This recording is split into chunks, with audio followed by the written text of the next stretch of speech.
본문 마태복음 10장 2절부터 15절, 제목 잃어버린 양에게로.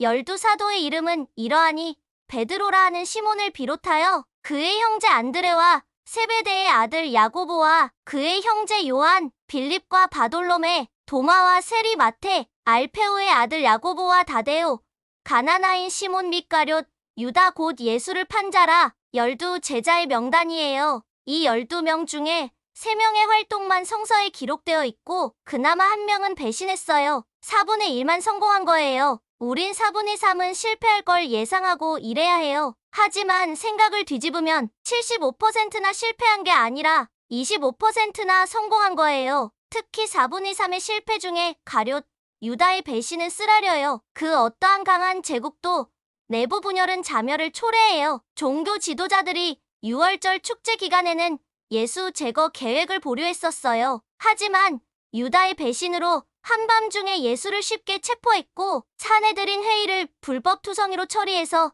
예수에 대해 유죄 판결을 내려 마침내 예수를 십자가에 처형해요. 유다의 배신이 예수의 죽음을 초래했어요. 인간이 저지른 최악의 범죄는 제자로 인해 단초가 되어 이루어진 비극이에요. 가룟, 유다가 예수님을 배신하게 된 결정적인 이유는 예수님이 칼을 들지 않으셨기 때문이에요. 모든 유대인은 할례받지 않은 저 이방인들에게 지배받는다는 걸 굴욕으로 여겼고 메시아가 와서 자기들을 압제해서 구해줄 뿐만 아니라 메시아가 전 세계를 정복하여 자기들 발 앞에 무릎 꿇게 해줄 거라 믿었어요. 그런데 모든 능력을 가진 예수께서 등장하시자 많은 유대인들이 예수가 바로 그 메시아이실 거라 믿었어요. 하지만 예수님은 자신의 능력을 세계를 정복하는데 사용하지 않고 죄를 정복하는 데에만 사용하세요. 이 모습에 실망한 가룟 유다가 배신한 거예요. 그러니 가룟 유다는 예수에게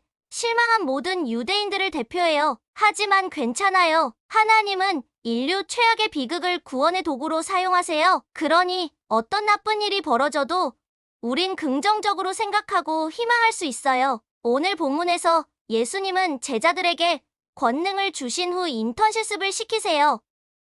예수께서 이 12를 내보내시며 명하여 이르시되 이방인의 길로도 가지 말고 사마리아인의 고을에도 들어가지 말고 오히려 이스라엘 집에 잃어버린 양에게로 가라. 여기에 세 종류의 사람이 등장해요. 첫째, 이방인. 둘째, 사마리아인. 셋째, 이스라엘 사람 중 잃어버린 양. 이 세 부류의 사람들 중에 누구한테 먼저 가라 하세요? 이스라엘 사람 중 잃어버린 양한테 먼저 가라 하세요? 왜 이스라엘 사람 중 잃어버린 양한테 먼저 가라고 하셨을까요? 여기에 공부를 전혀 못하는 사람, 공부를 조금 잘하는 사람, 공부를 아주 잘하는 사람, 이 세 사람 중에 누구를 가르치는 것이 제일 쉬울까요? 공부를 아주 잘하는 사람이 제일 쉬워요. 공부 잘하는 사람한테는 약간의 코칭만 해주고 몇 가지 질문에 대답해 주기만 하면 돼요. 반면 공부 못하는 사람은 일일이 붙들고 다 설명해줘야 해요. 그러니까 예수님이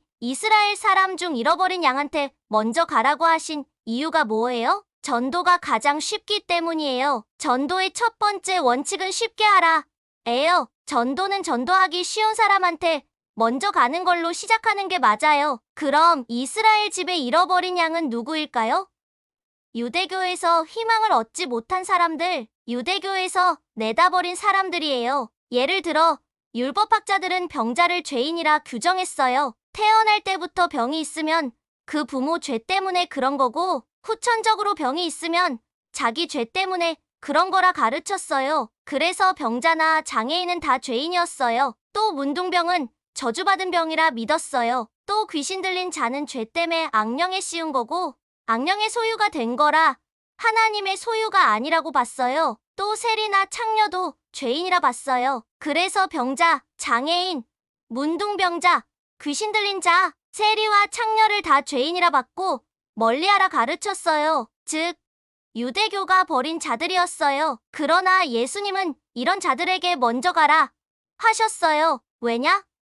그들이야말로 전도를 받아들이기 가장 쉽기 때문이에요. 사실 예수님이 보실 때 모든 인간은 다 죄인이에요. 죄인 아닌 자는 하나도 없어요. 자신이 죄인인 걸 깨달은 죄인과 깨닫지 못한 죄인, 둘 중 하나예요. 하지만 이 점을 깨닫지 못하고 율법학자들은 자기들이 세운 기준에 따라 의인과 죄인을 가르고 죄인들에게 기회를 주지 않았어요. 그런데 예수님은 이스라엘 집에 잃어버린 양한테 먼저 가래요. 버려진 그들에게 먼저 기회를 주라는 거예요. 이유가 뭐예요? 이들은 그동안 은혜의 기회에서 가장 멀리 떨어져 있던 사람들이었기 때문이에요. 하나님의 은혜는 가장 기회가 적었던 사람들한테 먼저 찾아가요. 이들은 모두 죄의 회개를 명하고 복음을 전해주면 아멘으로 받을 사람들이에요. 예수님은 손끝만 스쳐도 구원받을 사람들, 이들한테 먼저 가라 하신 거예요.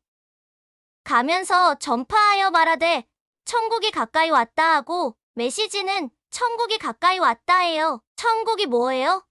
하나님이 통치하는 나라예요. 하지만 이 세상을 보면 악이 이기는 것 같고 마귀가 통치하는 것 같잖아요. 도무지 희망이 보이질 않잖아요.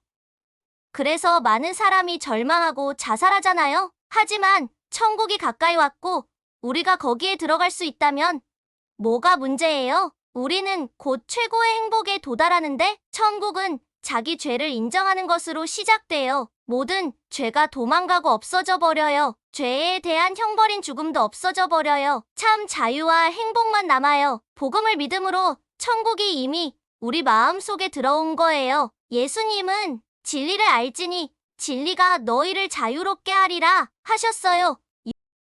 진리가 뭐예요? 자기 죄를 인정하고 나면 너는 자유인이다. 이거예요. 더 이상 죄에 질질 끌려다닐 필요가 없어요. 마귀가 찾아와서 너 죄이냐? 그러면서 죄의 짐을 매달아요. 거기에다 죄책감이라는 더 무거운 짐을 매달아 놓아요. 이건 마귀의 계략이에요. 죄가 깨달아지면 즉시 인정하면 끝이에요. 나머지는 하나님이 다 알아서 하세요. 죄를 지워주시고 새 은혜를 부어주세요. 하지만 아직 우리는 천국에 들어간 게 아니에요. 천국이 가까웠다 그랬지. 천국에 이미 들어갔다라곤 하지 않았어요. 하지만 믿는 자에겐 천국과 현실은 한 발짝 차이에 불과해요. 믿는 자에겐 차이가 없어요. 15년 전에 서울시광 역정신보건센터가 1,492명을 대상으로 조사를 조사한 바에 따르면 서울 사람 10명 중 4명이 우울하다고 답했어요. 지금도 그 결과는 비슷할 거예요. 대한민국은 자살률 세계 1위예요. 그만큼 우린 행복하게 살 줄 몰라요. 10여 년 전 호주에서 Free Hug라는 캠페인을 벌였어요. 공짜로 안아주기예요. 도심 중앙에 Free Hug라고 써놓고 지나가는 사람을 공짜로 끌어안아 주는 거예요. 현대인들이 얼마나 우울하면 그러겠어요? 하나님은 우리를 우울한 현대인을 안아주라고 부르셨어요. 구원받았으면 행복한 에너지를 발산해야 돼요. 희망을 잃은 사람들에게 힘을 줘야 해요.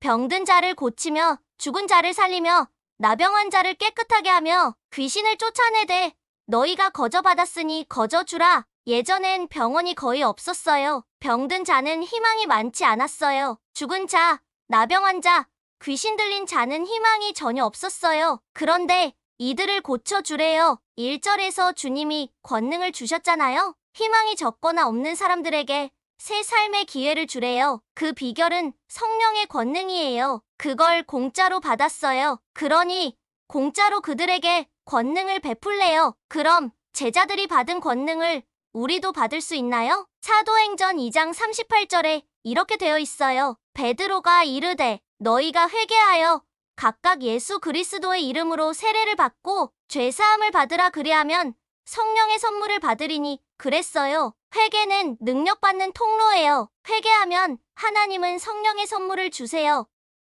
너희 전대에 금이나 은이나 동을 가지지 말고 여행을 위하여 배낭이나 두벌 옷이나 신이나 지팡이를 가지지 말라. 이는 일꾼이 자기의 먹을 것 받는 것이 마땅함이라. 유대인들은 예언자나 순례하는 설교자에게 음식과 숙소를 제공했어요. 그 편의는 당연한 것이므로 받으라 하셨어요. 하지만 여행 준비를 간단히 하라 하셨어요. 짐이 무거우면 이동이 어려워요. 우리 그리스도인의 삶은 여행객과 같아요. 그래서 우리는 자신을 가리켜 순례자라 불러요. 순례자란 한 곳에 오래 머물지 않는다는 뜻이에요. 준비물이 적어야 그곳에서 제공하는 편의에 감사하게 되고 떠나기가 쉬워요. 순례자는 한 곳에서 미션을 수행한 뒤 곧 다른 곳으로 이동해 가야 하는 운명이니까 어떤 성이나 마을에 들어가든지 그 중에 합당한 자를 찾아내어 너희가 떠나기까지 거기서 머물라. 옛날에는 여관이라는 게 잘 발달하지 않았어요. 설사 있다 해도 도둑에게 털리기 십상이었어요. 심지어 죽임을 당하는 일도 있었어요. 오히려 마을 사람들에게 신세를 지는 게 더 안전했어요. 그러나 더 잘 사는 사람이 나타나서 자기 집으로 가자고 해도 움직이지 말라고 하세요. 전도자는 신의가 있어야 해요. 또 그 집에 들어가면서 평안하기를 빌라. 그 집이 이에 합당하면 너희 빈 평안이 거기 임할 것이요. 만일 합당하지 아니하면 그 평안이 너희에게 돌아올 것이니라. 이 평안은 샬롬이에요. 샬롬은 우리의 안녕이라는 인사말이에요. 뜻은 평화예요. 유대인들은 전쟁이 일어나도 근심거리가 많아도 인사말은 샬롬, 평화였어요. 심지어 아우슈비츠 수용소에서도 샬롬이라 인사했어요. 이 샬롬의 인사말에는 평화는 절대적인 것이다란 개념이 깔려 있어요. 평화는 누가 가져다 주는 게 아니에요. 누구 때문에 잃어버리고 뺏기는 게 아니에요. 하나님이 주시는 거예요. 하나님을 잃어버리지 않는 한 유대인은 샬롬이라는 평화의 인사를 결코 잃어버릴 수 없어요. 그러니 이 샬롬의 인사말에는 절대적 권세가 있어요. 예수님은 그 샬롬으로 인사하라 하세요. 그 집의 평화를 내가 주는 게 아니라 하나님이 주시는 거예요. 그러니 그들이 거절하면 평안을 빈 나한테로 축복이 돌아와요. 그들이 거절한다고 나는 손해보는 일이 없어요. 누구든지 너희를 영접하지도 아니하고 너희 말을 듣지도 아니하거든. 그 집이나 성에서 나가 너희 발에 먼지를 떨어버리라. 내가 진실로 너희에게 이르노니 심판날에 소돔과 고모라 땅이 그 성보다 견디기 쉬우리라. 예수님이 제자들을 전도길에 보내시면서 모든 사람이 하나님 나라 복음을 다 받아들이지는 않을 것을 말씀하세요. 그런데 거절한 자들 앞에서 신발에 먼지를 털라는 말씀은 무슨 뜻이죠? 고대 유대인들은 이방인 지역을 떠날 때 신발에 먼지를 털었어요. 이것은 이방인의 불결한 먼지조차 유대인 지역에 들여놓지 않겠다는 상징적인 행위였어요. 근데 이방인 지역에서 행할 행동을 유대인들을 상대로 하라 하세요. 복음을 받아들이지 않은 유대인들을 이방인 취급하라는 뉘앙스예요. 영원한 저주 아래 있게 될 거라는 뜻이에요. 동시에 그들에게 불행이 닥쳐도 전도자에게 아무런 책임이 없다는 뜻이기도 해요. 또 예수님은 소돔과 고모라 얘기를 하세요. 소돔과 고모라는 죄로 인해 멸망당한 고대 도시들이에요. 그런데 복음을 거절한 유대인들의 운명은 그들보다 더 혹독할 거라 하세요. 이 저주의 예언은 한 세대 후에 예루살렘 멸망으로 실현돼요. 율법주의자들이 예수 죽이고 그리스도인들 박해하고 내쫓았을 땐 그들이 이기는 것처럼 보였어요. 하지만 1세대가 지나자 로마에 의해 멸망해서 돌 위에 돌 하나 남지 않게 돼요. 복음을 거절한 자들에게 저주의 예언이 그대로 이루어져요. 전도할 때 제자들은 걱정할 거 하나 없어요. 받아들이는 자들은 구원과 복을 받을 것이고 거절하는 자는 멸망과 저주를 받게 될 거예요. 불행이 닥쳐도 제자들 책임이 아니에요. 그리고 그 일은 그대로 이루어져요. 많은 귀신을 쫓아내며 많은 병자에게 기름을 발라 고치더라.